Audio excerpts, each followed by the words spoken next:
Angela Freeman stood calmly at the counter of Meridian Financial's flagship branch, her posture straight and expression composed despite being surrounded by bank staff, whose faces ranged from dismissive to openly mocking. What these employees didn't know was that this elegant black woman they were humiliating was about to change everything about their careers, their lives, and the bank forever. 25 years before this humiliating moment, Angela Freeman stood behind a different counter wearing a pressed uniform and a name tag that read teller trainee. Her journey from that first position to the executive suite was extraordinary. Angela didn't come from money or connections. What she had was determination, intelligence, and an unwavering work ethic that propelled her through the ranks of Meridian Financial. From teller to loan officer, from branch manager to regional director, Angela mastered every role.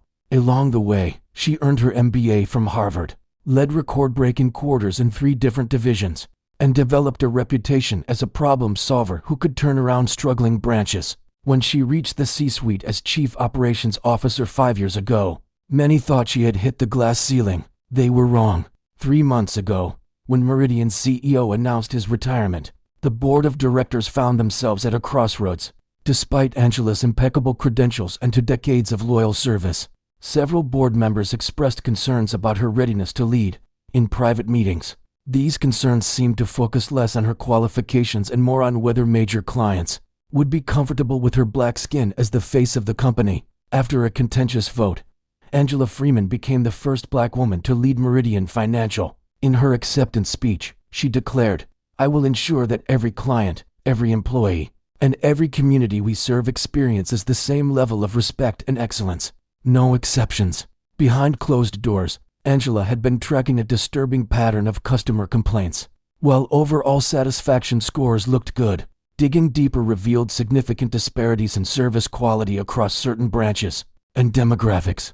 The numbers told a troubling story that previous leadership had buried. Rather than relying on reports and second-hand accounts, Angela decided to see for herself. The undercover boss approach wasn't just a gimmick, it was the only way to experience the unfiltered reality her customers faced. The flagship branch downtown was managed by Jessica Keller, a 15-year veteran with an impressive record on paper. Her numbers were exceptional, high transaction volumes and excellent new account generation. But Angela had noticed something in the raw data. While formal complaints were few, customer exit interviews told a different story. People were leaving, especially customers of color, citing poor service and feeling unwelcome. It was 9:15 a.m. on a Tuesday when Angela Freeman walked through the revolving doors of Meridian Financial's flagship branch. She had deliberately chosen modest attire, a simple navy hoodie, dark slacks, and a cap.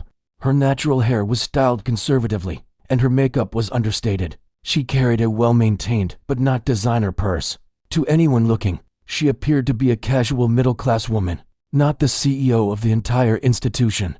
Angela took a seat in the waiting area, ostensibly checking her phone, but actually observing the customer service dynamics unfolding around her. What she witnessed in those first 15 minutes was more revealing than 1,000 customer surveys. A white businessman in an expensive suit was intercepted before reaching the counter. "Good morning, sir. How can we help you today?" He was escorted directly to a desk, bypassing the line entirely.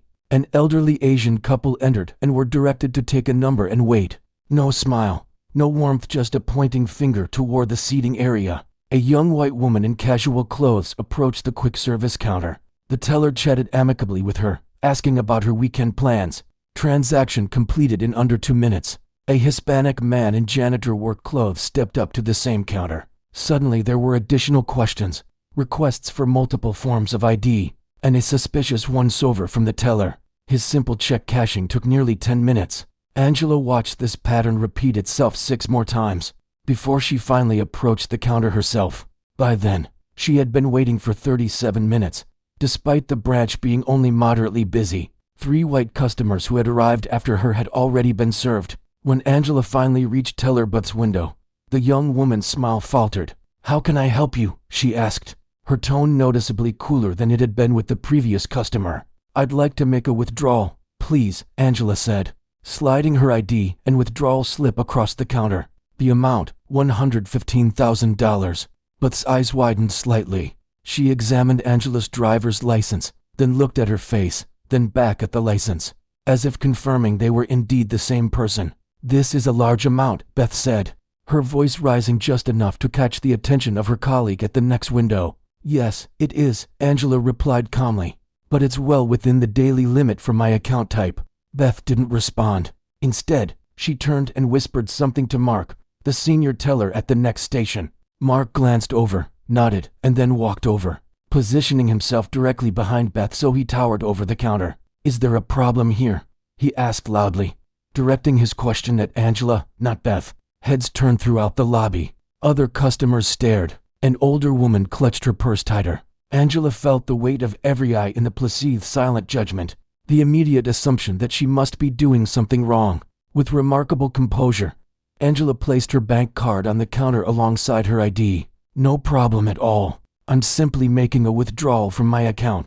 Mark picked up her ID, studying it with exaggerated scrutiny. "We've been seeing some unusual activity on these types of accounts lately," he said, emphasizing these types just enough to make his meaning clear. "We need to be extra careful." "What types of accounts would those be, exactly?" Angela asked, her voice steady. Mark ignored the question.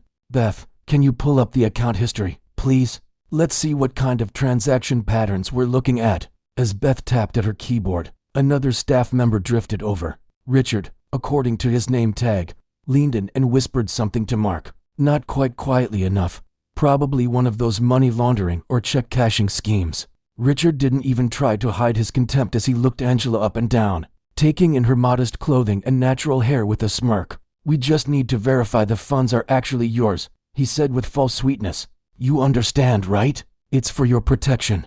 That's when Richard called over Jessica Keller, the branch manager. She strode across the lobby with the confidence of someone who had never been questioned in her life. Her expression was a practiced blend of concern and authority as she approached Angela. "Ma'am, I understand there's some confusion about your withdrawal request," she said, her tone dripping with condescension. She didn't introduce herself or ask for Angela's name, just immediately assumed a position of authority over her. "There's no confusion on my part," Angela replied. "I'm simply trying to access my own money." Jessica's smile didn't reach her eyes. $115,000 is a significant amount of cash. "May I ask what it's for?" This question only that had not been asked of a single white customer making large transactions. That morning hung in the air between them. The double standard couldn't have been more blatant. "Mrs. Freeman," Jessica said finally, glancing at her ID, her fingers holding it by the edges as if reluctant to touch it too much.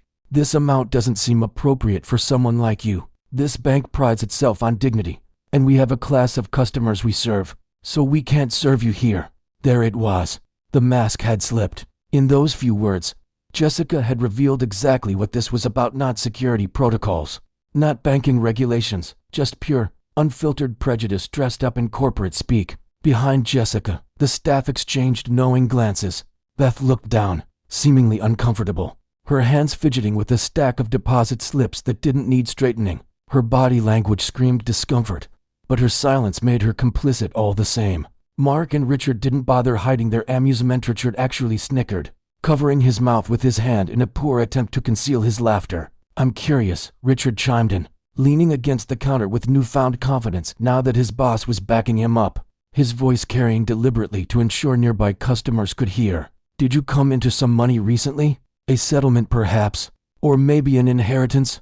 Or maybe you laundered the money?" The implication was crystal clear. In their minds, there was simply no legitimate way a black woman could have access to this kind of money. It had to be some kind of windfall, some stroke of luck rather than hard work, intelligence, and determination. Without another word to Jessica, Angela reached into her purse and pulled out her phone. "Excuse me for a moment," she said, stepping slightly away from the counter while still remaining in full view of everyone. As she dialed, Richard nudged Mark, both of them watching with smirks on their faces. Richard whispered something that made Mark stifle a laugh. Beth, the teller who had first assisted Angela, kept her eyes down, but her discomfort was palpable in the rigid set of her shoulders. "Yes, hello," Angela spoke into the phone, her voice taking on an even more professional tone than before. "This is Angela Freeman calling." Richard mimicked her posture exaggeratedly, standing up straight with his nose in the air, mouthing Angela Freeman calling to Mark, who stifled a laugh. Jessica stepped forward, patience clearly exhausted. I'm going to have to ask you to conclude your business elsewhere. You're creating a disturbance in our branch. The lower banks out there will be able to serve you, not here." The irony was staggering. The only disturbance was the staff's treatment of a legitimate customer, attempting to access her own funds. But in Jessica's mind, and in the minds of those who shared her biases, Angela's mere presence, her audacity to expect equal service, was itself the disturbance. Angela continued her call as if she hadn't spoken. "Yes, I'm still at the downtown branch." "No, they've refused the transaction." "Yes, that's correct." Her calm was unsettling to Jessica. People in her position being denied service, being humiliated publicly, were supposed to react in one of two ways: explosive anger that would justify removal, or defeated acceptance that would end in retreat. Angela's composed resistance followed neither script, and it clearly unnerved her. "Ma'am," Jessica's voice rose, the veneer of professionalism cracking further, "if you don't leave the premises immediately, I'll be forced to call security." Angela turned slightly away from her, still speaking clearly into the phone. The bank's large wall clock ticked loudly, marking each second of the standoff. It was 10:17 a.m., a time that would be recorded in numerous termination documents in the hours to come. Jessica signaled to Mark, who reached for the security phone extension. The situation was escalating by the second. Other employees had stopped what they were doing to watch, sensing that something significant was unfolding.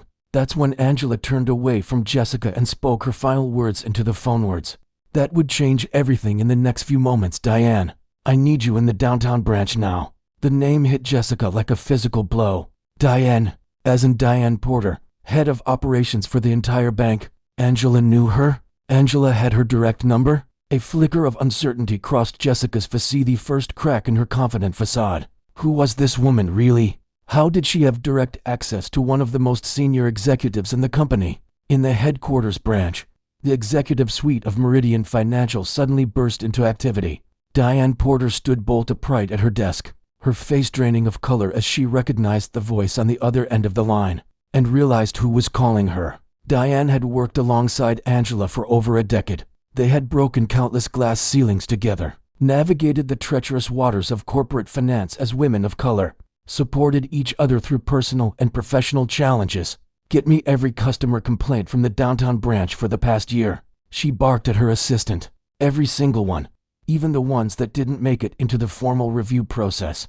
Assistant scattered as she grabbed her tablet and security badge. Her designer heels echoed sharply on the marble floor as she rushed toward the executive elevator, the one that could take her directly to the lobby without stopping. In the adjacent conference room, board members who had been reviewing quarterly projections found themselves suddenly interrupted as security feeds from the downtown branch were pulled up on the main screen. "What's happening?" asked Jonathan Prescott, the chairman of the board, as technicians scrambled to enhance the audio. "You need to see this, sir," replied the head of security, his expression grim. The color drained from Prescott's face as he recognized the woman being mistreated by their staff. That's Angela Freeman," stammered another board member. "That's our CEO." "Yes," the security director confirmed. "And this has apparently been going on for 17 minutes already." On screen, they could see it all unfolding in real time. "Record everything," Prescott ordered, his voice tight with barely controlled fury. "Every second, every word. And get legal up here immediately." Back in the bank lobby, the temperature seemed to drop several degrees as Jessica began to realize that something was very, very wrong. The confidence drained from her face, replaced by the first flickers of uncertainty. Unknown to her and her staff, the security cameras had also captured their treatment of other customers. Throughout the morning pattern of discrimination that Angela had witnessed firsthand, every interaction, every disparate treatment, every preferential service was now preserved as evidence. The same system designed to protect the bank from external threats was about to expose the threat that had been inside all along. Jessica had summoned the security guard, a young man named Thomas who looked deeply uncomfortable with the situation, barely 25, new to the job, and clearly unprepared for the moral complexity of what he was being asked to do. "I need this woman escorted from the premises," Jessica instructed, not looking at Angela as if she were an object rather than a person. Her voice carried the absolute certainty of someone who had never had her authority questioned. "Within these walls, she's creating a disturbance and refusing to leave after being denied service." The security guard hesitated, clearly sensing something wasn't right about the situation. His gaze flickered between Jessica, his technical superior, and Angela, whose composure stood in stark contrast to the manager's growing agitation. "Sir," Angela said calmly to the guard, "I have every right to be here. I'm a customer of this bank attempting to access my own funds. I have provided all required identification and have broken no rules or laws." Thomas shifted his weight from one foot to another, clearly conflicted. His training had covered robbery protocols and emergency procedures, but nothing had prepared him for this moral gray area. "Ma'am," Jessica's face flushed with anger at the guard's hesitation and at being contradicted in front of her staff. "This is a private business, and we reserve the right to refuse service to anyone who may be attempting to commit fraud."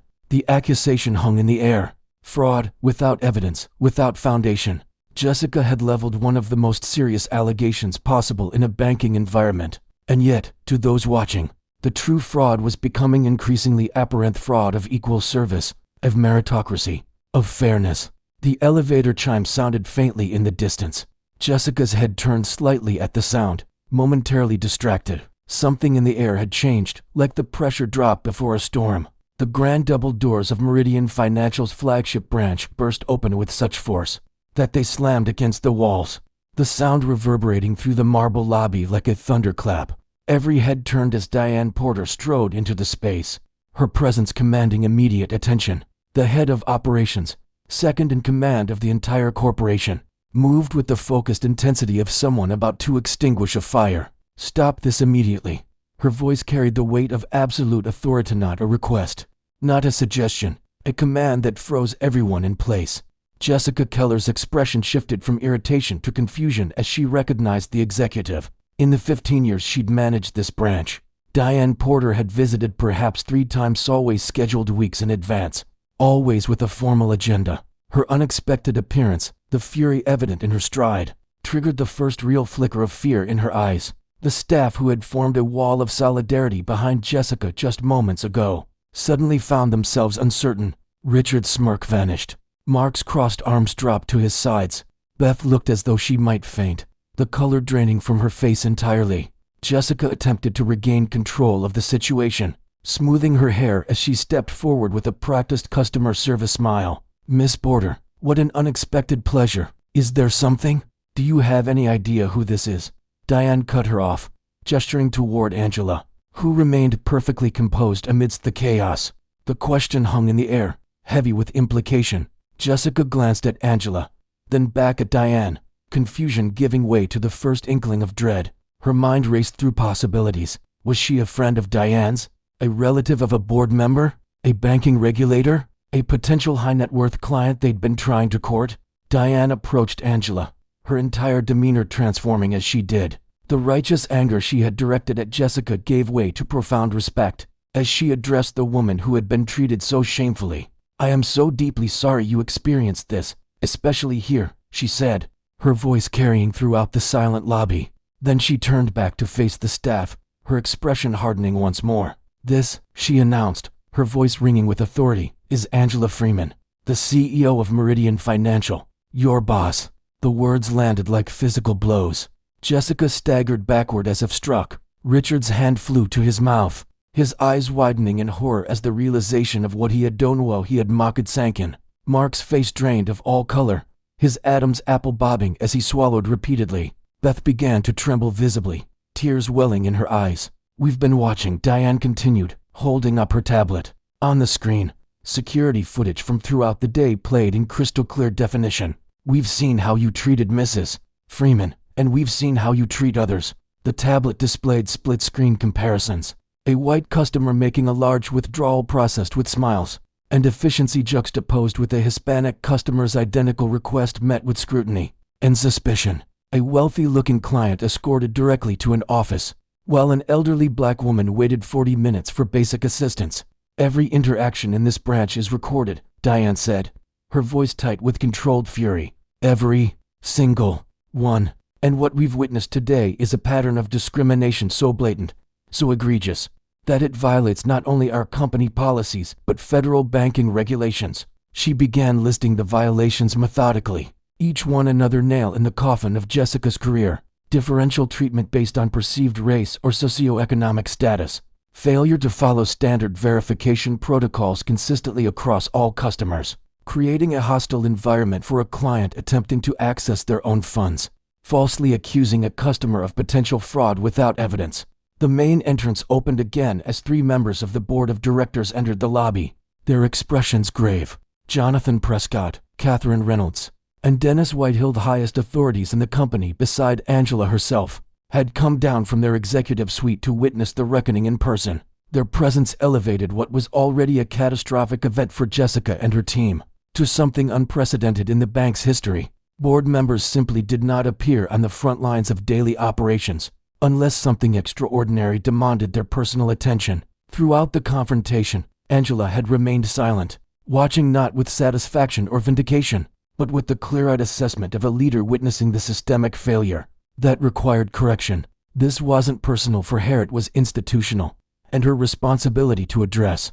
When she finally spoke, her voice was calm, measured, and carried the unmistakable weight of absolute authority. "Jessica, Richard, Mark," she said, addressing each of them in turn, making deliberate eye contact. "You are terminated, effective immediately." No raised voice, no dramatic gesture, just the simple, incontrovertible exercise of power by someone who had earned the right to wield it. "Your actions today have demonstrated that you are fundamentally incompatible with the values of this institution and the legal requirements of fair banking practices." Angela continued, "This is not a suspension or a performance improvement opportunity. This is the end of your employment with Meridian Financial." After the terminated employees had been escorted from the building, a heavy silence hung over the flagship branch of Meridian Financial. Customers remained rooted in place. Staff stood frozen behind their counters, all eyes fixed on Angela Freeman as she surveyed what was now undeniably her domain. When Angela finally addressed the remaining staff,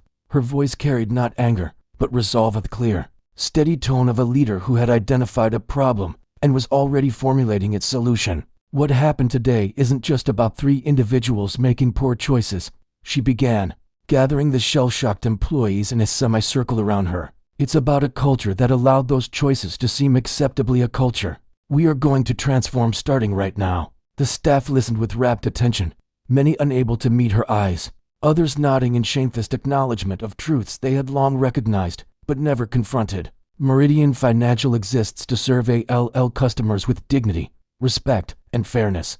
These aren't just words on our mission statement, they are the standard by which every interaction will be measured moving forward. Beth, the young teller who had initiated the interaction with Angela, but had shown visible discomfort throughout the ordeal, stood trembling at the edge of the group.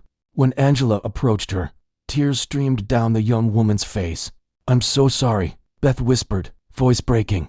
"I knew it wasn't right, but I didn't know what to do when Jessica and the others." Rather than dismissing the apology or offering easy absolution, Angela listened intently, recognizing the crucial moment for what it was, a genuine opening for change. Learning to stand up against wrongdoing, even when it comes from authority figures, is one of the hardest skills to develop, Angela told her, but it's also one of the most valuable. What happened next would become part of Meridian Financial's corporate lore, a moment referred to in training sessions and leadership seminars for years to come. Angela Freeman, CEO of one of the nation's largest financial institutions, looked at the tearful young teller and saw not just remorse, but potential. "Beth, effective immediately. You're being promoted to interim branch manager." The gasps from the staff were audible. Beth's eyes widened in shock. "But I'm just You're someone who recognized that what was happening was wrong, even if you didn't have the tools or confidence to stop it," Angela cut in. "That awareness is the foundation we need to build on. You'll have support, training, and resources, but more importantly, you'll bring the perspective of someone who has seen firsthand how things can go wrong and is committed to making them right." 3 days later, Angela stood behind a podium emblazoned with Meridian Financial's logo, facing a sea of journalists, cameras, and recording devices.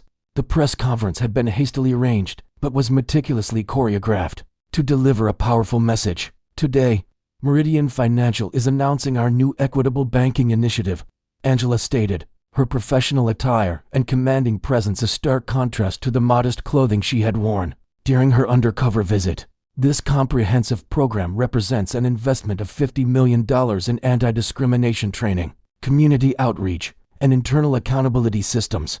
Banking discrimination isn't just morally wrong, it's bad business, Angela continued, her words echoing through the conference hall. When we fail to serve all communities equitably, we leave talent undeveloped, businesses unfunded, and potential unrealized. The cameras panned across the diverse group of individuals seated in the front row, former customers of Meridian who had experienced discrimination firsthand and had agreed to share their stories as part of the initiative. These brave individuals, Angela acknowledged them with a gesture, have agreed to serve on our newly established Client Equity Advisory Board, ensuring that lived experiences inform our policies moving forward. In the weeks and months that followed, Angela Freeman became the face of corporate accountability in America. Her unwavering implementation of the promised change from revised hiring practices to overhauled performance metrics to community investment programs demonstrate that her commitment went far beyond damage control. Branch managers found their bonuses tied to equity metrics, alongside traditional performance indicators. Anonymous customer experience surveys were disaggregated by demographic data to identify disparities. Training programs were redesigned with input from civil rights organizations and banking regulators. And in every Meridian branch, a new sign appeared inside the teller windows.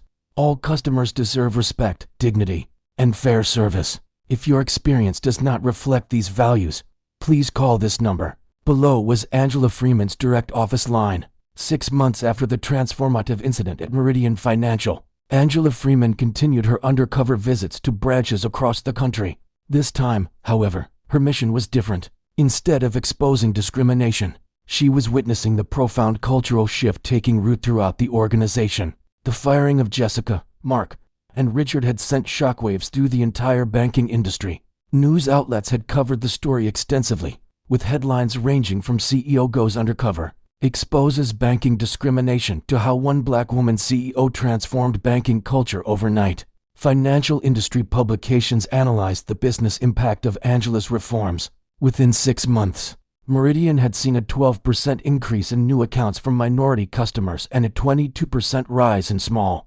business loan applications from underserved communities. The $50 million investment in equitable banking practices was already showing promising returns. More importantly, other financial institutions had taken notice.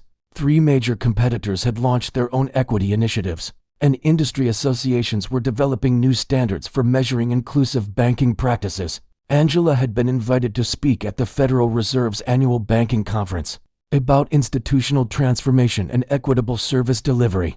Perhaps the most remarkable change was in the downtown branch itself. Under Butt's leadership as interim manager, a position that had since become permanent, the branch had undergone a complete cultural transformation. The young woman who had once been too intimidated to speak up against discrimination now led a diverse team that consistently ranked highest in customer satisfaction across all demographics. The walls that had once displayed generic banking posters now featured photographs of local businesses funded by Meridian Loans, a deliberately diverse representation of the community they served.